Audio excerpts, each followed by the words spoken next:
Alright. My name is Brandon Dessecker. I'm going to be presenting one of the thyroid lectures made by Nick Suraci, who's actually doing anesthesia now. So we'll talk about a little bit of everything here. Starting off with embryology. Those are all with failure of development. So with thyroglossal duct cysts, you need to remove those, resect it. It's called a cyst trunk procedure. You need to usually take the hyoid bone along with it. And that's because they have a very common tendency to get infected. And there's even some remote possibility of malignant degeneration. Anatomy very nicely displayed. More anatomy. Also, you always have to be aware of that recurrent laryngeal nerve. You can see it here. You can see it comes down. It loops under the arch of the aorta on the left, and then on the right it loops under the subclavian, even sometimes the innominate artery. The right's a little bit more variable than the left. So the arterial supply, superior thyroid artery comes off the external carotid artery. Your inferior thyroid artery comes off the thyrocervical trunk, and sometimes you can get this thyroid ema artery, which comes off the innominate, and it's even sometimes from the aorta. Anatomy again. Your thyroid ema artery usually comes up this way, into this area.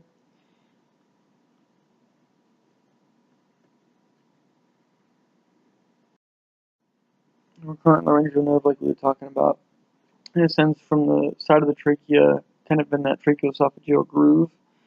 And it's going to lie lateral to that ligament of Berry. It's very close to the inferior pole of the thyroid. You need to make sure that you note it before you start ligating inferior thyroidal artery. Unilaterally, it's not a huge problem. They do get some hoarseness. It's obviously, a big problem as far as the surgeon's concerned, because it's a iatrogenic injury. But as far as the patient's concerned, they can get aspiration and hoarseness as well. With bilateral injuries, then you really have to worry about emergent airway, because your vocal cords will basically obstruct your airway. So they typically are going to need a cricothyroidotomy or an emergent trach. So to prevent this, you're going to take that inferior thyroid artery on the thyroid as close as you can. And that also helps preserve the parathyroid glands, because they all get their blood supply through that inferior thyroid. Your superior laryngeal nerve, that's typically going to be associated with your superior thyroidal artery. That kind of clinical presentation is more voice fatigability, and you see that with opera singers. Tubercles of Zuckerkandl, these are going to be your most lateral and posterior extension of the thyroid tissue. Once you find this, you kind of rotate immediately, and then you see their recurrent laryngeal nerve. So this would be like the tubercle of Zuckerkandl here. You rotate immediately, and there's your recurrent laryngeal nerve. This is your ligament of Berry, and that's usually going to be right over top of this area here. And then you have to be very aware of that recurrent laryngeal nerve when you start mobilizing it. So your thyroidal axis, this is kind of what you learn in med school. The hypothalamus creates thyrotropin releasing hormone. The pituitary gland creates thyroid stimulating hormone. And then your thyroid gland makes T3 and T4. And then T4 is converted peripherally into T3. And you can see all those nice feedback loops. Okay, this is fairly important. You may get a question here or there, and this is a pretty easy one. So, your body takes tyrosine in order to turn basically the tyrosine into a thyroid hormone. So, you get tyrosine, you add iodine to either one or to two residues, and you get monoiodinated tyrosine and diiodinated tyrosine. Those Two can be joined together, MITs to DITs, or DITs to DITs. DITs to DITs makes T4, MIT to DIT makes T3. So that's stored in your colloid. That's typically done by a transperoxidase, and that's something that you need to keep an eye on for, because that typically comes up with the antibodies that cause hypothyroidism. So T3 is going to be your more active one. These are going to be transported by thyroglobulin binding globulin. Oh, excuse me. And the function is pretty much everything with metabolism. Increases beta receptors, CNS maturity, bone growth, as well as basal metabolic rate. The enzyme that we were talking about, right? That's going to be your transperoxidase, TPO, and your regulation is going to be through those feedback loops that we talked about earlier. So your approach to workup, history and physical, TSH, FNA, surgery. Your most sensitive indicator of the actual function of the gland is going to be your TSH. So symptoms, you can see cold intolerance, weight gain, hypoactivity, fatigue, lethargy, constipation, decreased reflexes. Basically everything slows down with hypothyroidism. And basically everything speeds up with hyperthyroidism. As far as labs are concerned, your TSH is going to be your best test first to determine hypo or hyperthyroidism. Hyper, your TSH is going to be low because it's feedback and then lowering it. Hypo, your TSH is going to be high because it's going to be trying to stimulate that thyroid. With hypothyroidism, treatment's mostly going to be medical. PTU, you're going to use this with pregnancy. They have that risk of agranulocytosis and aplastic anemia. Methimazole you do not use in pregnancy because it can cause cretinism in newborns, but that can also cause agranulocytosis in the patients. Iodine 131 is going to be your ablative iodine, and that should not be used with children or during pregnancy. And then really you only use thyroidectomy whenever they're non-responsive to that medical therapy. And in a pregnant patient, the best time to do that's in the second trimester.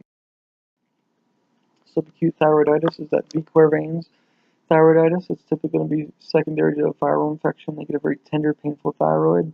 The ESR goes up, and then their iodine 123, which is the uptake scan, shows a decrease in the uptake. Treatment's going to be with aspirin or NSAIDs. So you typically get a very high level of thyroid hormone, and then that thyroid hormone eventually steadies out and then drops because the thyroid has released all that colloid, and then it eventually slowly recovers. Hashimoto's thyroiditis, that's going to be secondary to autoimmune destruction of the thyroid, and that's going to be from anti-thyroglobulin antibodies or antimicrosomal antibodies. Also some with anti-TPO, which is that thyroid peroxidase. Presentation early, it's going to be kind of like a hyperthyroid state because you're releasing all that colloid. Later on, you become hypothyroid. You get an enlarged gland, it's typically non-tender, and you find lymphocytic infiltrates on pathology. Treatments with thyroid hormone replacement and long-term complications, you can get lymphomas. Rydell's thyroiditis, you get thyroid tissue that's replaced by this real thick fibrous tissue. They typically get hypothyroidism, and they have a very fixed hard goiter, and it's painless. Treatments with steroids. Graves' disease, that's your anti-TSH receptor antibodies. And what they do is they actually stimulate the thyroid to create more thyroid hormone. So it's a hyperthyroidism state. You get proptosis, exophthalmos, and you can also get this pretypical myxedema. They typically have decreased TSH, increased T3 and T4, and then increased iodine uptake diffusely. So initially you're going to actively treat their symptoms. That's your best initial step, and then typically they proceed to iodine 131 ablation, and very rarely surgical removal for it. Thyroid storm is where you get a large release of those thyroid hormones. You can get that with myocardial infarctions, trauma, infections, pregnancy. They're going to be vomiting, hyperpyrexic. They can even go into a coma, as well as tachyarrhythmias. So you treat this with beta blockers and the underlying cause treatment. And then you're going to give them iodine to help inhibit that TSH action on the thyroid. Very high doses. Mitchell-Wolf triclosan. So euthyroid 6 syndrome, that's basically a change in your hormone levels with the normal gland. It can be associated with a lot of different things. It's basically like a subclinical kind of picture. They have decreased T3 and T4 with the normal TSH. Thyroid nodules are treated very differently than those hypo or hypothyroid states. You always need to be concerned about thyroid cancer with those. You can usually have benign adenomas, colloid cysts, or even just simple cysts. And very, very rarely you can get mets of the thyroid. So with a thyroid nodule, your first step is not actually a TSH level. It's going to be a fine needle aspirate, especially with a solitary thyroid nodule. Ultrasound with FNA. So that can show you either that it's thyroid cancer, like papillary variant, and we'll talk a little bit more about the FNA. So papillary cancers are the most common. Those are typically going to spread through lymph nodes. Follicular is the second most common. Typically through blood is where you're going to see your mets. Medullary is associated with those MEN syndromes, and then you can also get anaplastic carcinoma, which is pretty rare, but also very, very poor prognosis. They can have painless mass, dysphagia, hoarseness, and they can even be euthyroid. So diagnosis is going to be with your FNA, and then you can do a CT further after you get your diagnosis to plan for surgery. X-ray is useful in everything but anaplastic, and then iodine 131 is effective for your papillary variants. Papillary variants, you can do small bodies, orphan antinuclei, your metrolymphatic, as we were talking about. Treatment. If it's less than a centimeter, you're going to do a lobectomy. You're going to do a total thyroidectomy if you have a history of radiation, bilateral lesions, or greater than 1 centimeter lesion. If they have positive lymph nodes, you're going to do a modified radical neck dissection. So afterwards, you do no replacement of their thyroid hormone, and then 4 to 6 weeks later, you give them iodine 131, and that's going to be in patients who have positive nodes, capsular invasion, or mets. And that helps to eradicate the remainder of the thyroid tissue that's associated with those lesions. So if you're going to do any of these, like iodine ablations, you have to do a total thyroidectomy. Follicular, this is basically an invasion of the capsule of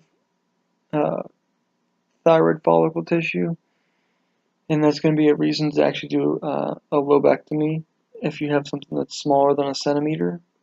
Typically, your lobectomy is going to be your biopsy specimen, because when you do an FNA, it's going to be indeterminate, or it's going to say follicular cells. So in order to rule out that malignancy and that invasion through the capsule, then you really need to do a thyroidectomy with just one of the lobes that it's involved with.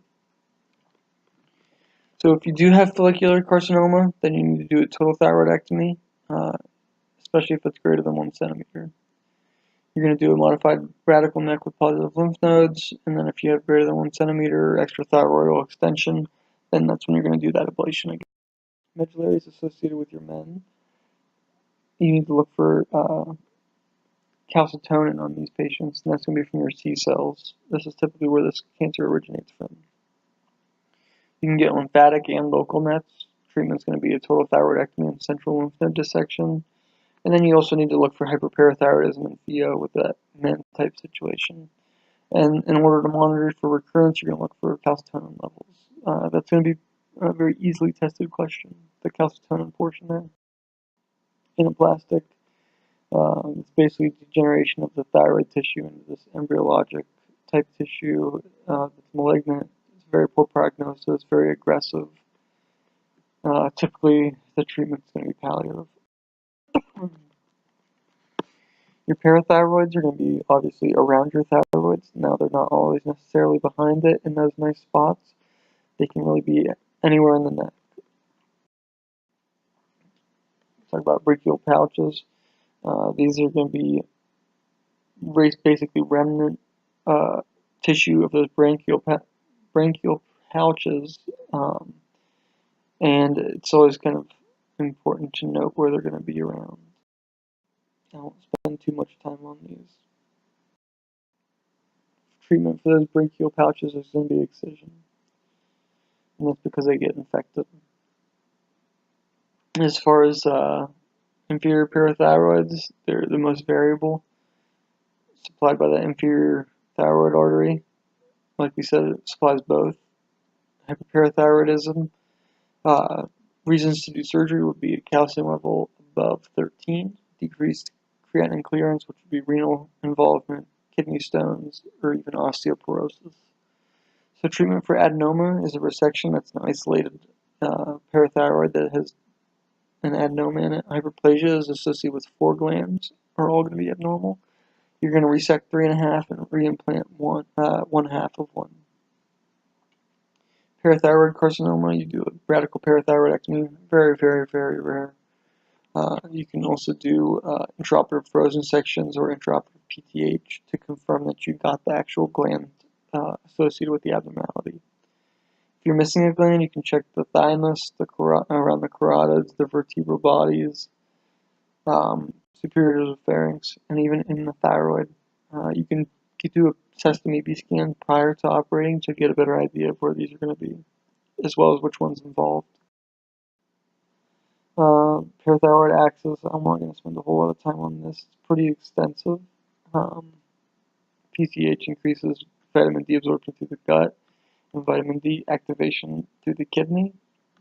And vitamin D is going to increase your calcium reabsorption and cause phosphate losses through the urine.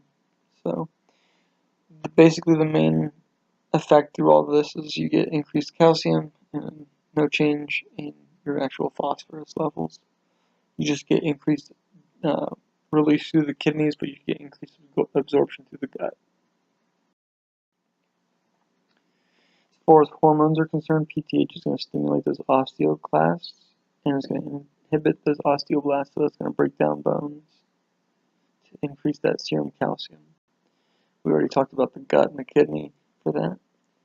Calcitonin is going to be secreted by those C cells, and it's going to inhibit reabsorption of calcium. It's going to increase your urinary excretion of calcium, as well as phosphate. So calcium can be changed with acidosis and alkalosis. Typically we send ionized calciums now, which just give you an exact number so you don't have to do all these corrections. Indications for surgery, if they're symptomatic, and then as we discussed earlier, the asymptomatic. We also talked about that. Hyperparathyroidism, we talked about this pretty well actually. However, you can also get secondary hyperparathyroidism, where they're going to be hypocalcemic or even normocalcemic, increased PTH. And that's typically going to be in patients where they have renal dysfunction from the beginning. You always need to rule out the fact that this might be a pseudo-hyperparathyroidism with like a hypocalciuric disease syndrome. Is going to be like a calcitonin mimetic. You can get hypocalcemia post-op after you do these adenoma resections. That's going to be from bone hunger, and that's because your bones have lost all that calcium, and since everything normalizes, you basically uptake all the calcium in your serum. Tertiary hyperparathyroidism, that's going to be for your renal disease that's eventually corrected with a transplant, but it still is going to keep producing PTH in those parathyroids. And the treatment's going to be 3.5 gland resection. You typically don't do surgery for secondary hyperparathyroidism. However, it can happen, but for your reason, you don't need to do surgery for secondary hyperparathyroidism. As far as familial hypercalcemic hypocalciuria, you get that increased calcium in the serum but decreased urine calcium excretion, and you really don't treat that at all. So it was a very nice slide in summary. They always talk about this. Hypoparathyroidism, you get decreased PTH. Most commonly, this is going to be from iatrogenic injury during surgery. However, Digeorge syndrome is also one of the things that they always like to ask. You can get tetany, Chvostax, and Trusosine.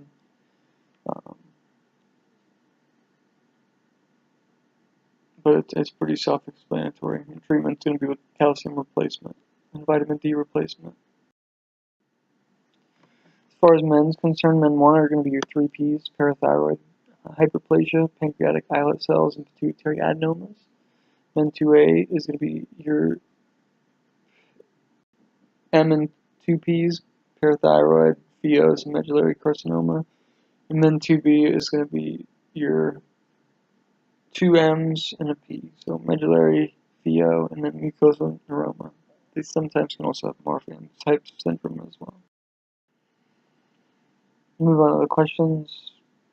58 with recent weight gain, feels slow, thick, dry skin. Which of the following would be most helpful in the diagnosis? And obviously, you're going to go for the TSH first. She's hyperthyroid, so you're going to have a low TSH. Patient suffering from Brandon disease is given PTU at Annex by inhibiting that thyroid peroxidase. And it also does inhibit peripheral conversion, and that's just going to be your PTU. 40-year-old presents to your office with a tender neck and general lethargy, decreased appetite. Pulse is 60, blood pressure is 130/110. Biopsy of the thyroid reveals granulomatous formation and multinucleate giant cells. So that sounds like it's going to be probably from an infection. So that's going to be like your Decour veins, because it's tender, right? Postoperatively from a total thyroidectomy, opera singer loses voice pitch and has voice fatigue. That's going to be your superior laryngeal nerve.